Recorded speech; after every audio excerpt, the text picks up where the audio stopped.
से हटाने का ऑर्डर। पब्लिक जमीन पर मस्जिद के होने का इल्जाम है। इंतजामिया ने 8 अप्रैल तक अल्टीमेटम दिया है। 20 साल पहले हुई थी मस्जिद की तामीर और अब उसे हटाने का अल्टीमेटम दे दिया गया है। सरकारी जमीन पर मस्जिद होने का इल्जाम लगाया गया है। कुशीनगर में सरकारी जमीन पर बनी मस्जिद को हटाने के लिए इंतजामिया ने वाज़ेह रही कि 8 अप्रैल तक का अल्टीमेटम दिया है।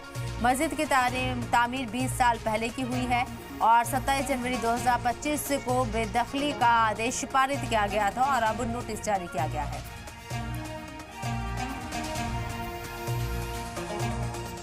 तो वाज़ेह है कि कुशीनगर से बड़ी खबर सामने आई है। 20 साल पहले बनी मस्जिद को हटाने का आदेश दे दिया गया है। सरकारी जमीन पर इसे बताया जा रहा है और सरकारी जमीन पर बनी हुई मस्जिद को बेदखली का नोटिस दिया गया है। आदेश पारित हो चुका है। 8 अप्रैल को मस्जिद को हटाने का ऑर्डर दिया गया है। नोटिस चस्पा कर दिया गया है। पब्लिक जमीन पर मस्जिद के होने का इल्जाम लगा है।